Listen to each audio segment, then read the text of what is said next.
Welcome to the Geek 101 podcast, episode 240, Harley Quinn, Birds of Prey, and the Fantabulous Emancipation of Harley Quinn. I don't know what the name of this thing is.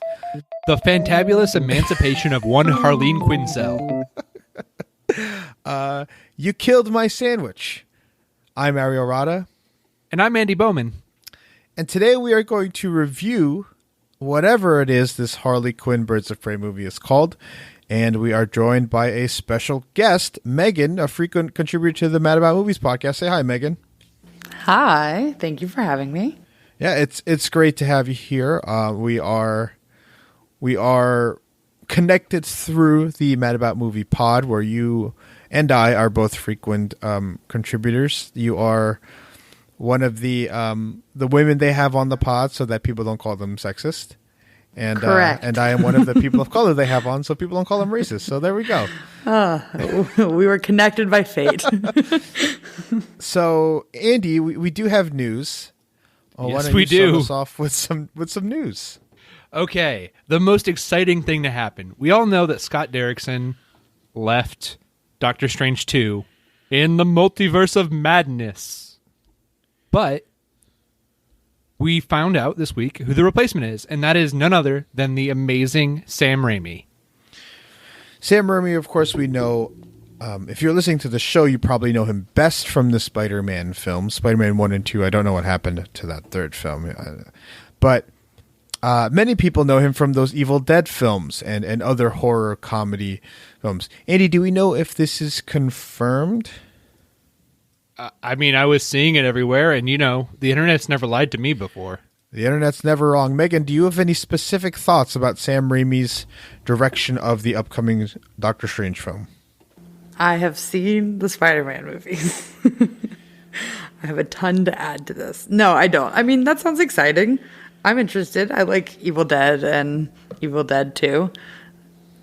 I wasn't married to previous director, I guess, but I'm definitely not as deep in the comic book movie lore as you both are, so okay, I'm cool with it.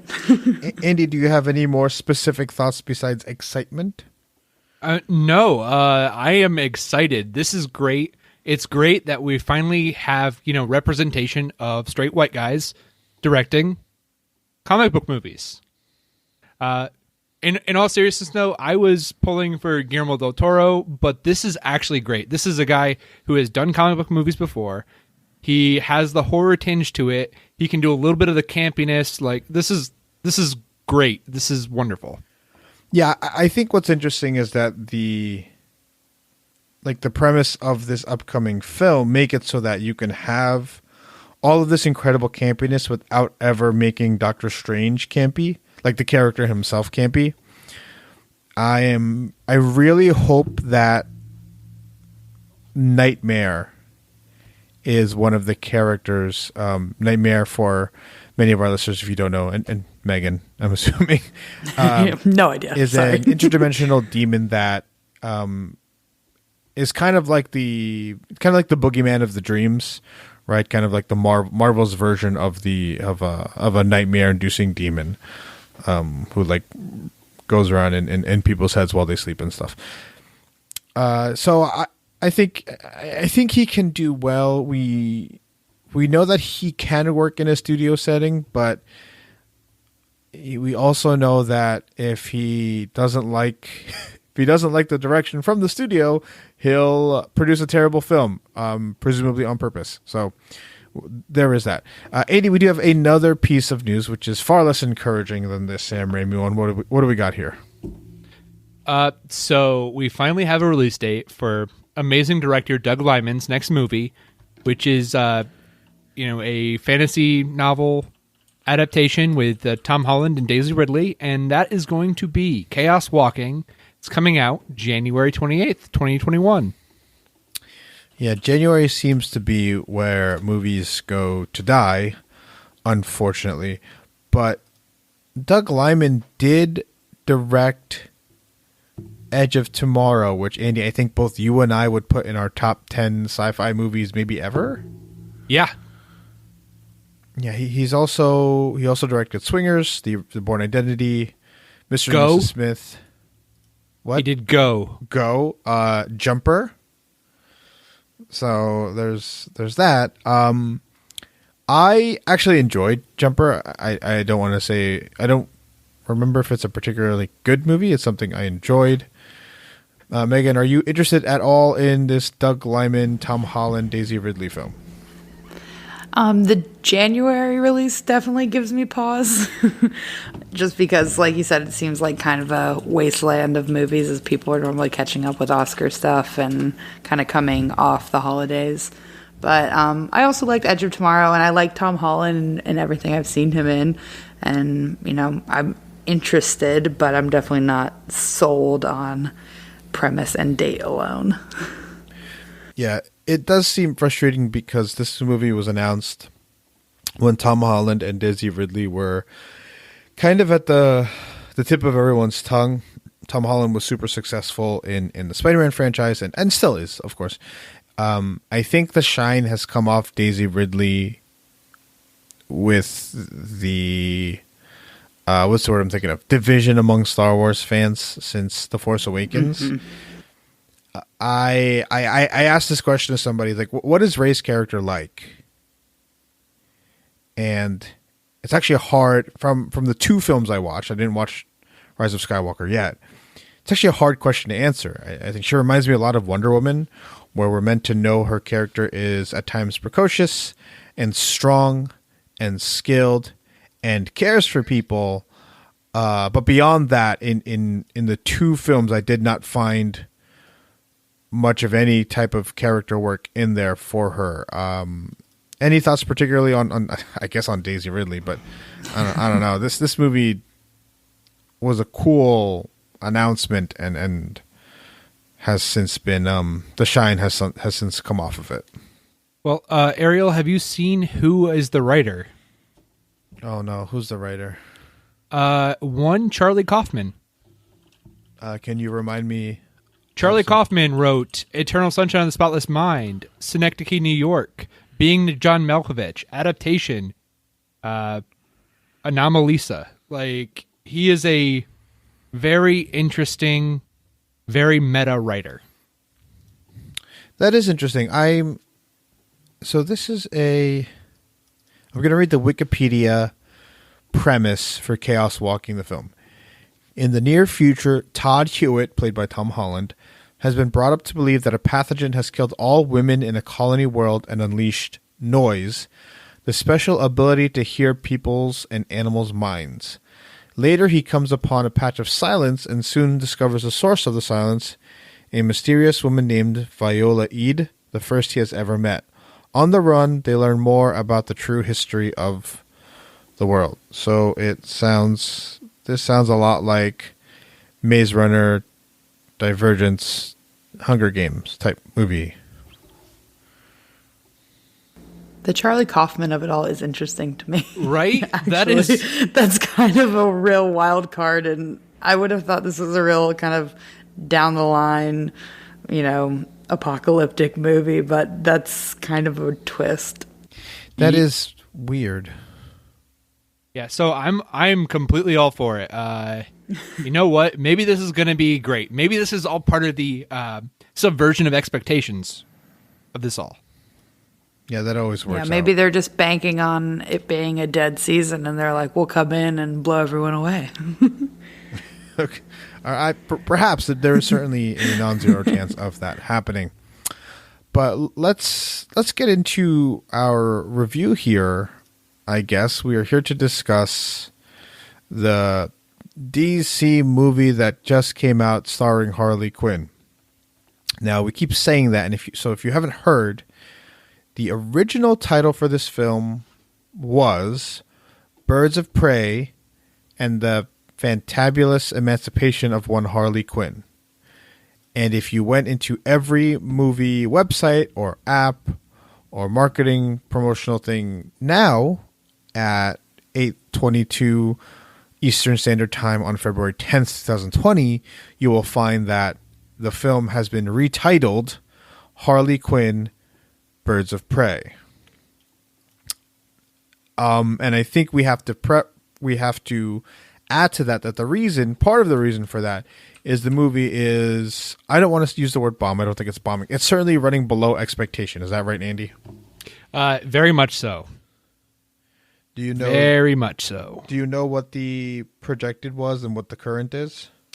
Projected going into the early weekend was going to be like 45 to 50 mil. It's now at 33 mil for the weekend.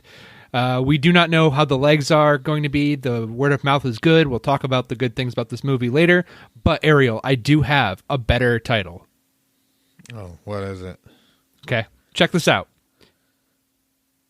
Joker's girlfriend, Harley Quinn, Birds of Prey.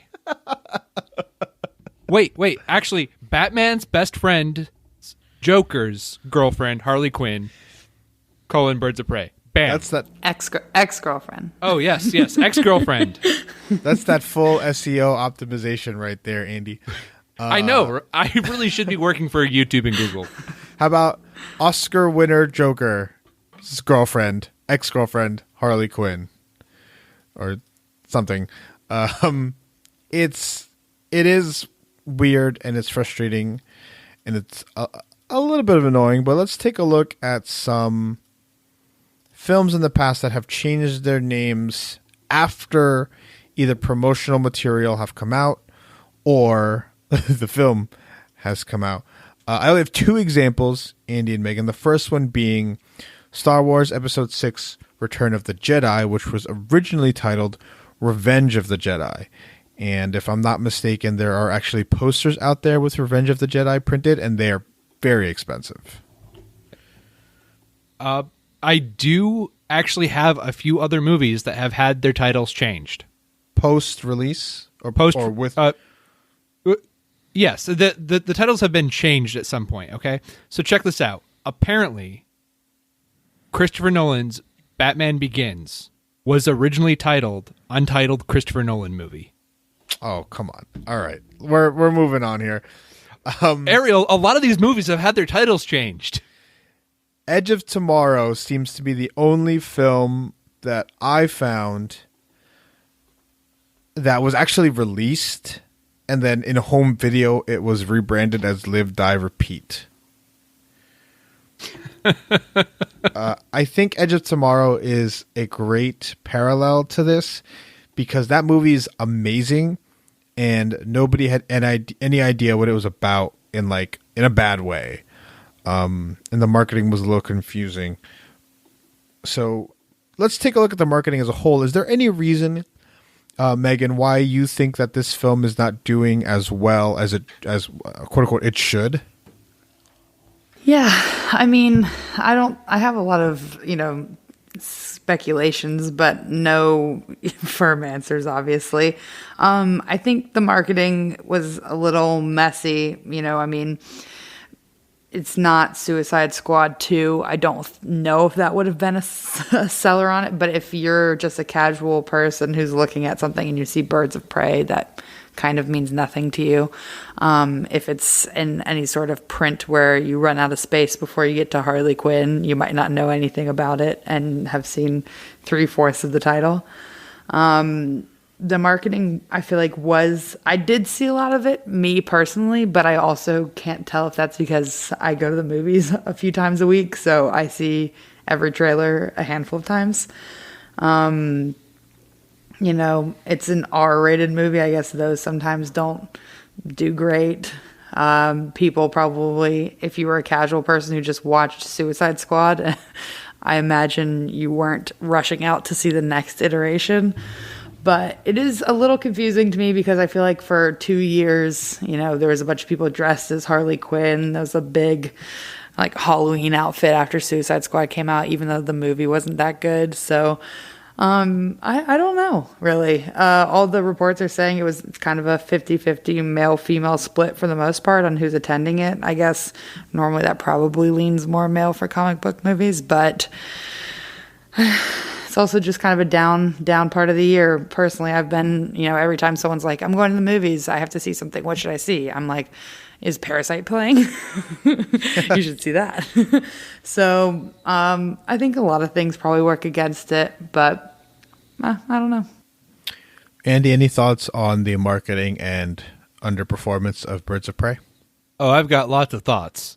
First of all, Ariel, I think the movie suffers a bit from an identity crisis, and that crisis comes through in the trailer where you do not know what kind of movie this is going to be. I think to top it off, most people I talked to did not know that this movie was coming out this weekend. Like, they said, "Oh, I thought it was coming out sometime in February. I didn't realize it was the first weekend." Wow. This screams Valentine's Day movie. I'm really surprised it's not. Yeah, I mean, it's about, like, dude, it screams Galentine's Day movie, right? It's about... Yeah, it's a breakup movie. Yeah, like, that's... It's frustrating. It should have done better. I'm hoping that this gets some legs, because this is the kind of stuff I want to see out of the DCEU. This is this kind of stuff I want to be, rewarded. So to me, I don't think it's so much as marketing, although it certainly does contribute. I just think that you kind of hit it a little bit, Megan. Suicide Squad, you said it wasn't that great of a movie. Let's be honest. It's pretty terrible. I was being polite. I didn't. Yeah, it was terrible. And, Ariel, that's Oscar award-winning Suicide Squad to you. Suicide Squad was terrible, and most of the DCEU films are terrible. Particularly the team-up films have a reputation for being terrible. Justice League, Suicide Squad, BVS, blah, blah, blah. It makes you think of Marvel's attempt at making and success, in making Guardians of the Galaxy, right? Here's this property that nobody knows about and nobody cares about and nobody knows a damn thing about any of the characters. And yet, in 2014, we all decided to give it a chance. Why? Because Iron Man is great, and Iron Man 2 is pretty good, and Thor was well received, and Captain America was good, and Winter Soldier was perhaps still the best of those movies. And so you've got like hit upon hit upon hit. We're ignoring Thor the Dark World, of course, in this conversation. No, that came out after. No, it came out before. Either way. And so they were able to like build on this goodwill that it just had, that it built up and it earned, and DC earned bad, ill will. It has negative value, and I don't think that Aquaman, Shazam, and Wonder Woman are good enough films to make up for the ill will they have so rightfully earned over the last couple of years. And so, despite Harley Quinn being super popular, and despite a bit of an uptick in Aquaman, Shazam, Wonder Woman, and I guess technically even Joker, right? But Joker's a different beast because it's about a man being angry and hurting people, as every white man's dream. Wait. Ariel, wait, is that movie Joker about the Joker? I just thought it was about a Joker. It's about a Joker that could someday maybe perhaps inspire the Joker. Oh, but okay. It's not. Okay. You mean Batman's best friend, the Joker? Batman's best friend. Yeah. Okay. I don't want to talk about the Joker. I hate the Joker so much. I've never even seen it. I hate it so much. But yeah, I think that seems to be the main reason behind it. Also, this movie has no idea what it wants to be in both trailers, and we'll get into my opinion of it in a little bit. I also don't think it knows what it wants to be in the actual movie, like when they've finished making it. And so it's a bit of an identity crisis in all aspects. However, Andy, do you remember what Deadpool's initial box office weekend was? Was it like a hit that first weekend? Yeah. It was like 140 mil. Okay. Yeah. To me, this is just Deadpool, but it's Harley Quinn instead. So, but maybe that's part of it. Maybe that shtick lost its shine. Yeah, but also Deadpool came out on Valentine's Day. Yeah, notoriously good movie-going weekend. I wonder if this is going to be a big weekend for the newly named Harley Quinn, whatever it's called now, because I agree. I mean, I wonder if they just were targeting Valentine's Day and then saw that there wasn't really anything huge opening up the weekend before. And maybe they're like, oh, we can kind of have this momentum going into Valentine's Day. Or, you know, people, if they're in an actual relationship and they hang out with the gals before Valentine's Day, they have this whole week to schedule that. I can kind of see the logic there. Like a soft open. But yeah, but it obviously has not paid off yet. Ariel, Megan, so Deadpool 1 opened up at $132 million. Do you know what the next movie, Deadpool was number 42, number 41? You want to guess what movie opened up with 133 million? We've mentioned 2? It multiple times. Suicide Squad? Yeah, Suicide Squad. Wow. I think Suicide Squad is the culprit here. I think that is the reason why this is underperforming. Yeah, And I don't think it will. I think obviously every movie has diminishing returns, right? I think what's the word I'm thinking of? I think next week's drop off won't be that bad because of the word of mouth. I think movies like wow. I'd like to see the box office things of Shazam, maybe Aquaman, you know, similar things. I don't know. This is weird. This is a weird thing that's happened. I thought after the reviews were positive that this was going to be a hit, but also I know nothing. So it was also, they did delay, like it was a late embargo, because normally when, I think the embargo for reviews went up on Wednesday, and normally when a film has that late of an embargo, I assume it's bad news. So I had a ticket for Thursday, and then the reviews came in shortly before I basically went, and I was like, oh great, it's supposedly okay. But it also might not have been a long enough runway for there to be any word of mouth before it came out. Right, So right. I mean, I'm not going to assume this is going to be a great weekend for it because I'm a pessimist, but you never know. Yeah, and like I think, like we said, the ill will from Suicide Squad and other DC films, it's just a bad combination that I think I really hope it can bounce back. I'm not super high on this film. I don't understand when everyone is just like, it's amazing, but also it's not bad. It's not a bad movie by any means. No. So. It's no Suicide Squad. Oh, I think it's a little bit of a mess. I think the but film is I had a mess, a good yeah. time. Yeah. Like, considering it's, you know, like we mentioned earlier, kind of a dead time of the year, I didn't have a bad time. Ariel, now, Yes, Andy. do you think if they had actually marketed this movie as what it is, which is a sequel to Moulin Rouge, it would have been better? I have no comment on the Moulin Rouge stuff, Andy. You've been trying to get me to bite for weeks. I'm not biting on Moulin Rouge. But let's talk about the film, the film in actuality now. Megan, what were your thoughts on? Let's go spoiler free just for a little bit. What were your thoughts on Harley Quinn: Birds of Prey? Yeah, so you kind of mentioned some of the, you know, backstory, I guess we talked about with Suicide Squad and everything. I do not know anything additionally about Harley Quinn. I haven't watched the animated series. I know, I'm sorry. But I have seen Suicide Squad, so that's kind of all the background I had. I was lucky enough to go to an Alamo Draft House, and they showed a little preview where they kind of go through Harley Quinn through the years.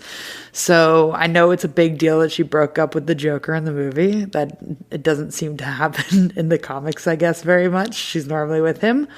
But I mean, I liked it. I think a lot of the jokes were kind of made for me. You know, little flourishes here and there that made it kind of like a fun girl powery movie. I think some of the plot was a mess. You kind of mentioned. I think they had a lot of ideas, but it wasn't really very cohesive, maybe. As far as Margot Robbie, I thought she was like fun. I thought the fashion was great, which is a very me thing to care about, but that was one of the reasons I was excited to go. She wears a blue jacket at one point that I would like to buy. It's not high criticism, but no, I mean, overall, I thought it was We've talked a lot about Deadpool. I think when I left Deadpool the first time, I was probably entertained. And even though that was like, okay, this might not have been for me, but this wasn't a waste of my time. This one was for me and also not a waste of my time. Andy, your thoughts? Okay, I think that this movie has a pretty basic story premise, but it's done in a way where it's structured kind of interestingly. It had me engaged a lot more than I thought I would, and it's an hour and 50 minutes, which is really refreshing, really nice. The pace was really good. I had fun. I really liked it. I didn't feel like a creep watching this. I was kind of afraid that a movie like this would be directed in such a way where Harley Quinn was constantly objectified, and she was not. Neither were any of the other birds of prey. What we saw of them. What very little we saw of them. Yeah, I think I don't want to. All right, let's put it this way. I thought the film was quite enjoyable at parts. I laughed out loud fairly often. I think some of the jokes hit. Particularly, I think Mary Elizabeth Winstead's Huntress was a hit, and unfortunately the audience reaction to her made me think that she was a much more prominent part of the film. As did the marketing. The marketing made me think this was an entirely different film than what we got. I enjoyed Margot Robbie's performance at times. I think I enjoyed it the further it went into the movie, because she started doing her like thick fake Harley Quinn accent started to wean off a little bit as the further you went into the movie. I think there were two really good action scenes, and I think every other action scene was pretty stupid. There's one in particular I'll mention later. It's like a really bad action scene followed by like a really good action scene, which is weird. I thought the movie's fine, but also I thought it could have been a much better movie if it ended up being what they marketed it as. If the film was actually a Birds of Prey team up movie and not 75% Harley Quinn movie, I think the movie's better. No, I was wondering, when I was going into this, I was like, okay, so one of my main complaints with Suicide Squad is that 3/4 of it is introductions. At least it feels that way. So I knew I was going into this, and I was like, okay, so we, the audience, know Harley Quinn, but we don't know any of the other Birds of Prey. Is this going to be another thing where everyone gets an extended introduction and we understand everyone's backstory, and it takes, an hour of the hour 45 minutes this whole thing takes? So I think when it got into the plot pretty quickly, I was happy, because I was like, one of my big fears was that there was going to be too much time spent on bringing the team together. But then when I left, I did kind of feel like I missed out on understanding, the dynamic of the group. You get like basically the one shot at the end of them, all together. But up until then, you kind of get little peeks at backstories and everything, and it doesn't really culminate into anything other than kind of circumstance, if that makes sense. Yeah, I think all the pieces are there to weave the story, to like weave the introductions in a way that you could introduce probably two characters at a time and have that movie flow pretty well. One, there's just less members of the team than Suicide Squad. Two, you already know who Harley Quinn is. There's no need to introduce her at all. I think we actually spent too much time of her like being drunk and annoying. I think that, more in retrospect, of course, when you think back on it. But even despite the fact that I missed a couple minutes, as we mentioned off air. But yeah, I think overall, if we're just looking at a bigger picture kind of thoughts here, I think you're right, Megan. Plot wise, this movie's not good. I think action's okay, but I think the tone is what they want it to be. In a way that like Suicide Squad just failed so incredibly miserably. And like Shazam, I kind of hope that they give it another shot. I think if Kathy Ann and whomever kind of learns the lessons as to what makes this film not, kind of keeps this film from being a really good movie, I think we can get something pretty great with these characters and this cast and this concept. I also think there's a chance that if James Gunn's Suicide Squad 2 is very popular and everyone really likes Margot Robbie as Harley Quinn, if she's in that, I don't keep up with the news, but it could have people reevaluate this. And also, you talked about earning goodwill. That could do a lot. Yeah.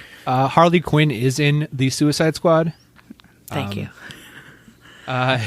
Along with just a wonderful cast, including Academy Award winner Taika Waititi. Oh, yes. I did read that.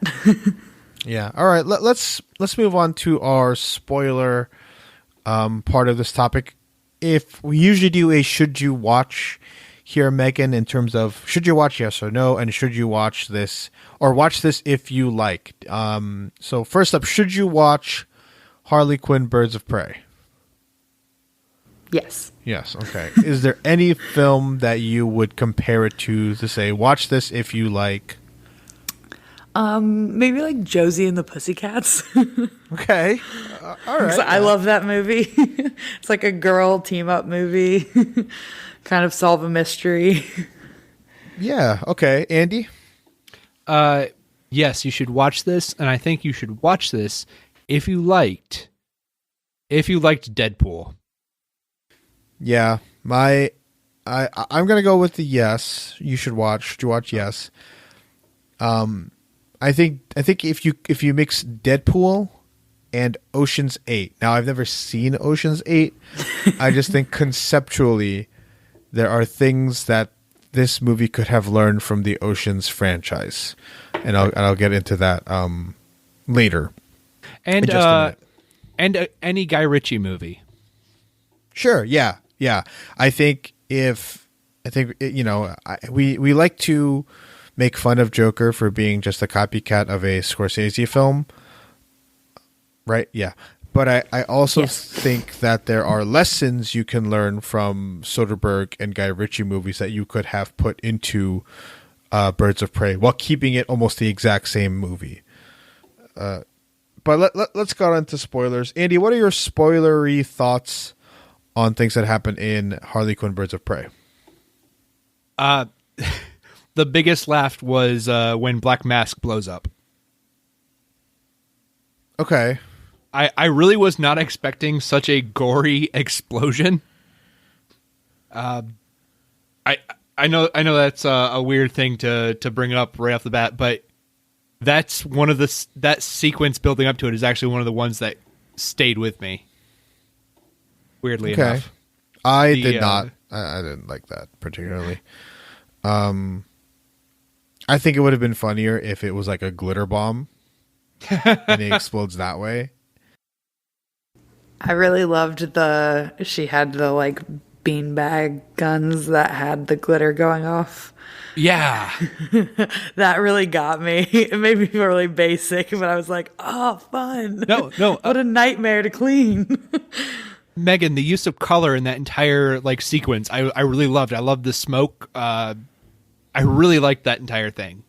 Yes, it felt very, I mean, I know I'm going to get crucified online for saying this, but it felt very Dark Knight opening scene to me with the bank.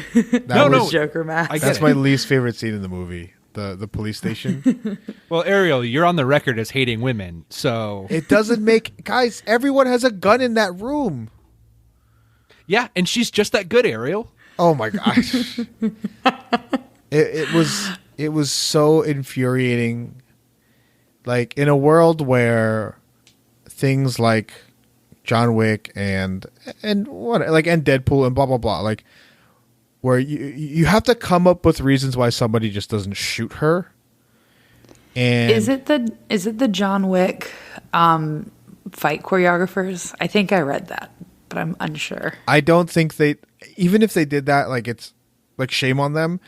So what I was saying earlier is that I think the police station with the glitter bomb, I think it's the worst action scene in the movie because it should not exist. And I think much of the movie relies upon people who are supposed to be good at their job or doing their job just being incredibly stupid, which includes every single like police station in that thing. Now, if you'd come up with some reason why they can't use their guns, the scene is great as it is. I think the scene at the end where like they can't use guns because they don't want to kill the girl, right? Like, you need a reason for that. You can't have a gun on everyone's hip and everyone has their hands up when she has a glitter gun that doesn't shoot real bullets and has to be reloaded like a grenade launcher. But the scene in the evidence room, I think, is like a really awesome fight scene, and it's the best of the movie, and would probably be like in contention for like best action scene by the end of this year. Wow. Now, a big problem I actually had with that scene in the evidence room and a lot of the earlier action sequences is she's using a bat, and the sound design isn't like crunchy or hard enough for a bat.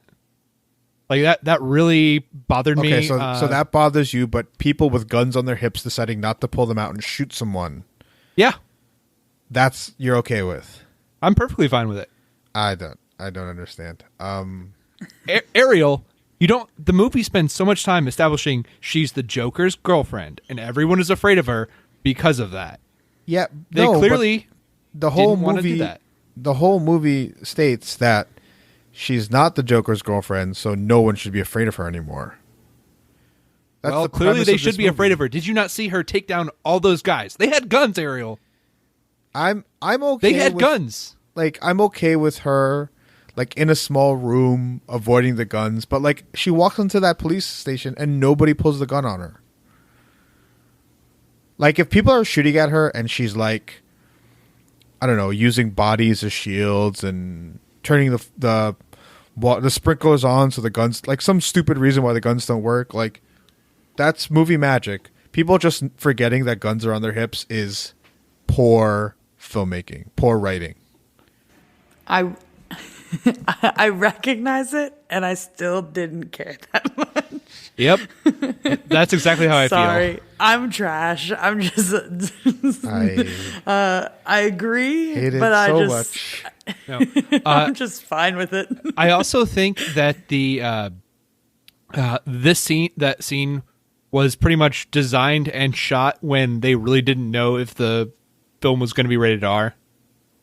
I really think that they decided the film would be rated R once the Joker made so much money. I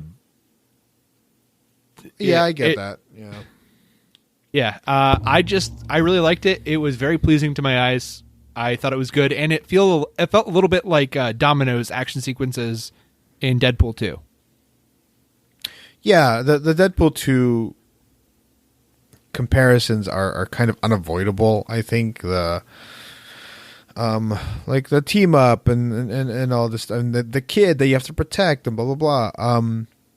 I was a little disappointed that like the birds of prey don't work together until the final 20 minutes of the movie. Did anybody else feel that the movie was going to be more about the team up and less about like Harley herself?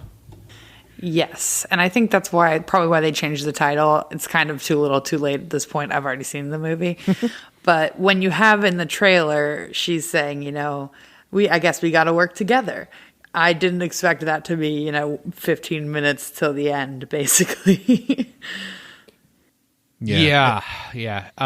Should we talk about the individual members of the Birds of Prey? Sure.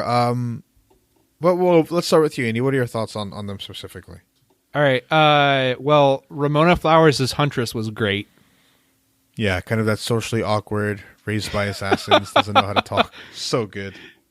Yeah. I also really enjoyed Renee Montoya. I have heard her referred to as Abuela Montoya, which is kind of funny. I think they should have leaned into making fun of her like accent and cliches more. Like we got the joke twice. Once when she mentions it in the very beginning and then once at the very end. And I think they could have used another one of those jokes in the middle with her. Black Canary was cool. I really liked the character's costume. I liked the idea that she was a singer. I liked all that. I just wish there was more of any of these three characters. You can put aside the nonsense with the guns, blah blah blah, or like Master Assassin Zaz being pickpocketed by a kid. Like you can put that aside as like movie magic. But to underutilize the three characters like this, I think is a real wasted opportunity. Megan, what did you think?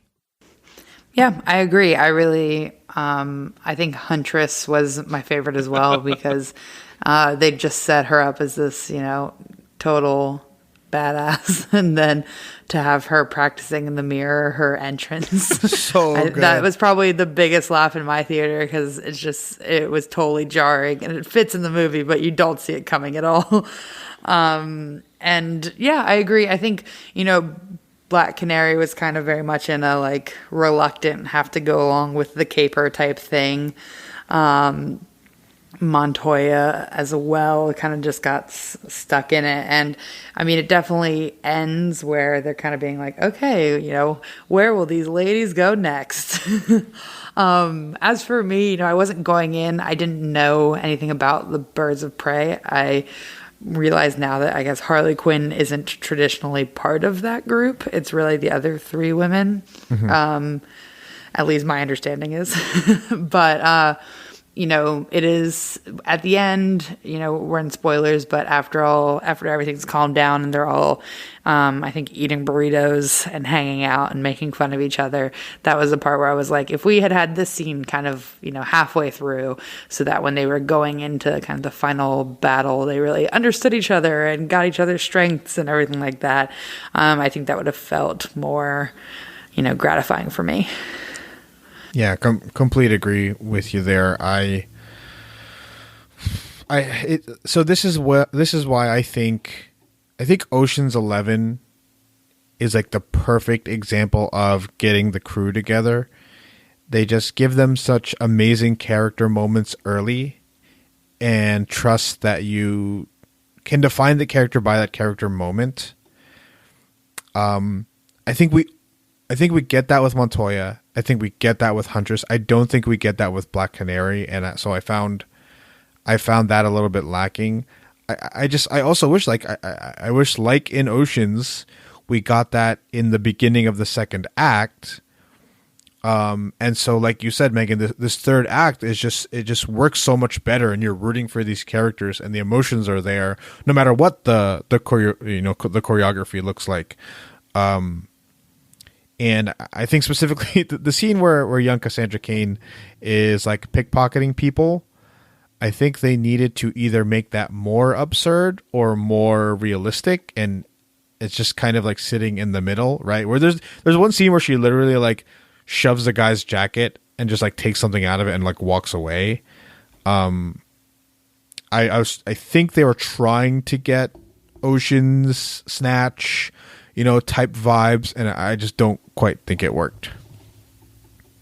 I always think stuff like that's very difficult because, and I think Margot Robbie said it in an interview where, you want it to be impressive that you're watching someone pickpocket someone, but also if you can see it, then it's not impressive. So would it be better if she's just walking and then suddenly you see that her pockets are full of all this stuff and you didn't really notice when she got it all? Or do we as the audience want to see her, pull it off someone? It's hard. I don't know. But I agree. Yeah, they do it really well in Oceans where they only show Matt Damon pulling the guy's like wallet once. It's on the train and then they slow it down as he does it. Mm-hmm. That's the way to do it. Not like, there's a scene in that show Heroes where like the guy's invisible and he just keeps taking stuff from people. Like that's what it felt like to me. But the girl's just like walking around doing it. That scene also relies on like this career criminal and assassin being pickpocketed, and anytime something like that happens, like it's really dumb to me, and it takes me out of the movie. What did we think of Zaz and Black Mask, Andy? I really liked Zaz, but I really enjoyed Black Mask. I really liked the idea of this really insecure character who just the one scene where they're at his bar and he hears the other woman laughing. He goes, "Is she laughing at me?" And Zaz just goes, "Yeah, she is." Like, that was a great little moment for both those characters. I thought that Zaz is this guy who, I'm assuming that they're lovers. I feel like there's definitely something there. But I really wish that Zaz had, been a little bit more crazy as far as the, "Oh, little birdie, I'm going to let you out," like right at the end. Mm-hmm. I wish that had been a little bit more telegraphed. But Ewan McGregor as Black Mask, I really enjoyed it. I really enjoyed whenever he was on screen. Megan? Yeah, he was chewing up some scenery. He was having a party. I love watching a movie where I watch a performance and I'm like, oh, they're having a great time. They came to play. I think, both of them, Chris Messina and Ewan McGregor, I really enjoyed them. I thought they were very menacing, but also, every kind of fault that they had, you're like, yeah, this is correct. There's like a lot of ego here. And yeah, I really enjoyed it. And just, a lot of like velvet suits and yelling at a club. It's very, very, I would say Moulin Rouge. So. Yes. Look, I'm telling you, after Moulin Rouge, Ewan McGregor went to go live with indigenous tribes in Africa or whatnot, and then he decided to come back and take his fortune back. I don't think, in terms of the indigenous tribes, the way I read that scene is he was fascinated with them and just bought a bunch of stuff. In terms of, it's like, like he had no point ever set foot in Africa to learn like the actuality behind these things. He doesn't respect it. He just uses it as decoration. Yes. Yeah, that's how I read that. So I think the performance for Ewan McGregor's performance is good. I think emotionally you totally understand what they're trying to do with that character. I feel like there's a scene missing that shows us exactly how and why McGregor's character is menacing, not because he likes when Zaz rips people's faces off. And I think you look back at something like the Joker in The Dark Knight, not in the Joker movie, where there's a couple of moments. One where he like muscles the guy in the meeting at the end and kills him with the pencil. You have the scene where he has the camera and he like yells at the guy to like look at him. Like moments that show to you that the man is not to be trifled with, not this is an angry man-child with money. I think we needed something else to remind us that like there are reasons why people don't mess with the Joker, and Black Mask wants those reasons to exist for him too.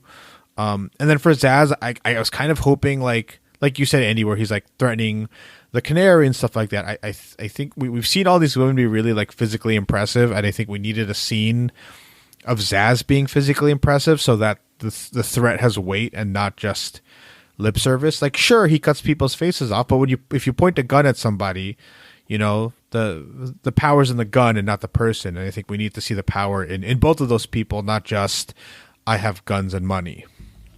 Yeah. I do want to say the imagery throughout the movie I thought was really impressive. The repeated bird imagery was really cool.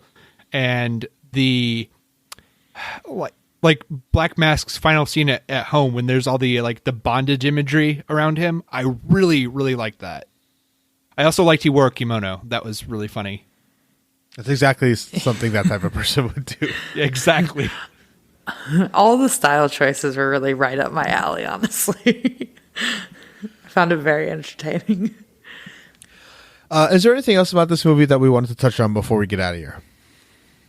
One thing that did kind of catch me off guard, and I think it was just because I was kind of put on my heels, but I forgot that this was a world where superpowers existed by the end. So when Black Canary did her, or screamed, I don't know exactly what the term is at the very end. Canary cry. Canary cry, thank you. So that Harley could escape and chase after them. That caught me really off guard because I don't think there was anything kind of in that realm earlier in the movie. And I was like, oh, right. This is a comic book movie. Yeah. They kind of caught me off guard. I think that the movie did one thing really well that Suicide Squad tried, which was like the on-screen text jokes. Okay. Suicide Squad, every time a character was introduced or whatever, you'd see, 30 different lines with all these different texts or different fonts popping up.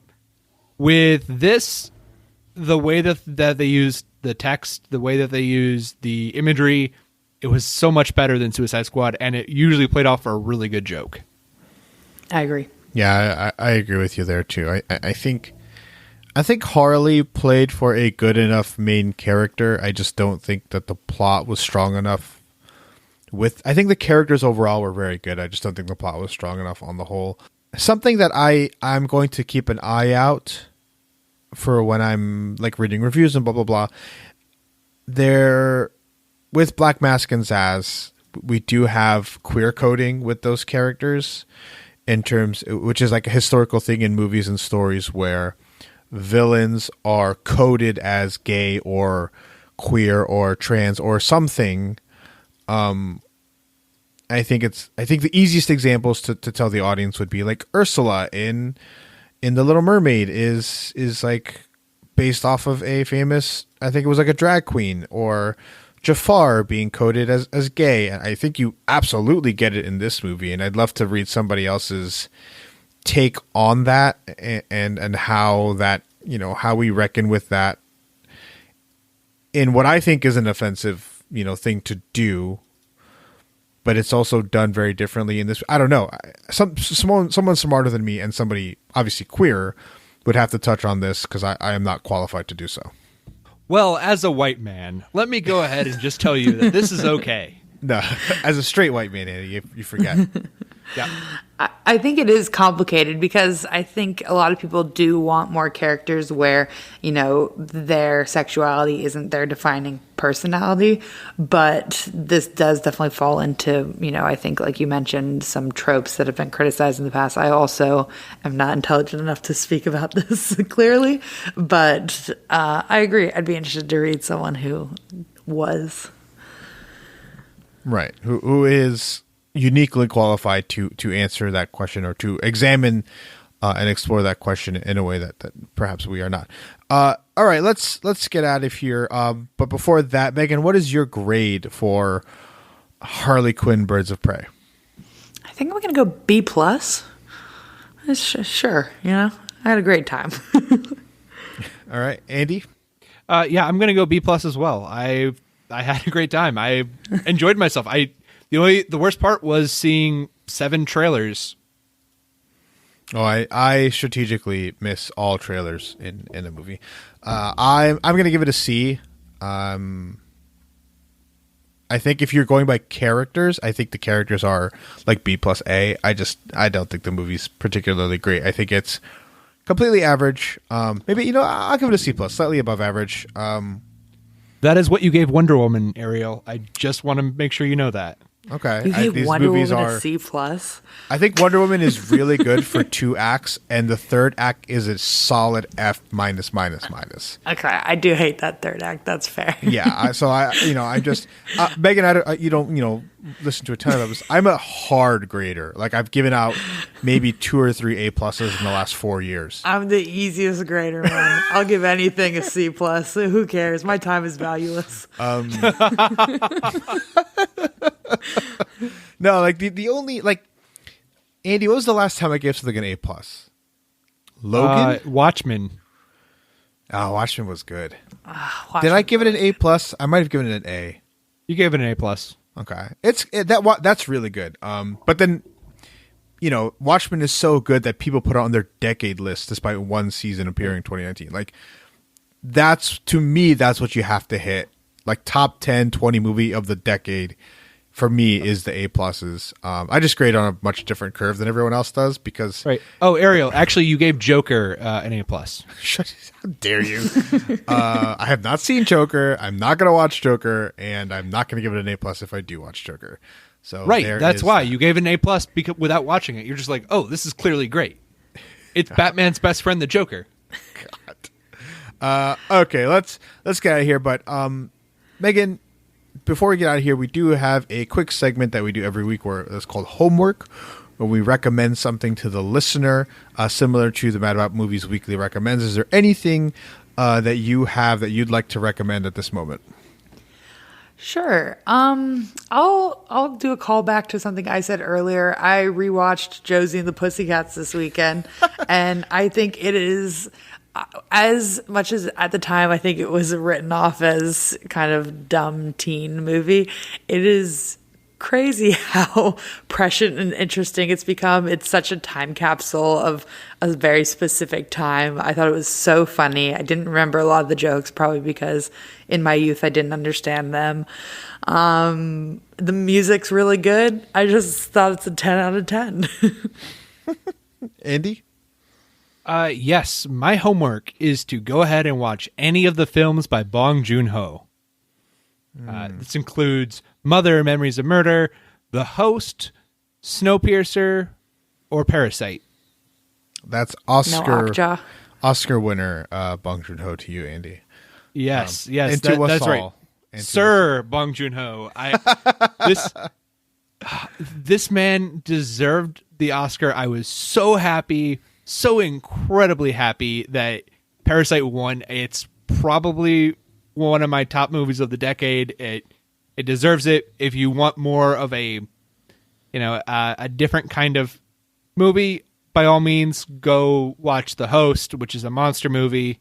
But Parasite is the best Joker origin story I have ever seen. My homework this week is an old comic book run that I think you should check out if you have something like Comixology or DC Universe, and that is The Outsiders. I'm speaking on the run by Judd Winnick, Todd Rainey, and Scott Hanna. The lineup is Arsenal, which is Roy Harper from the Arrow series, Nightwing, Grace, and Thunder from Black Lightning, Jade from a Green Lantern series, and Metamorpho. It's like a ragtag group of outsider superheroes kind of tried to be pulled together by Nightwing.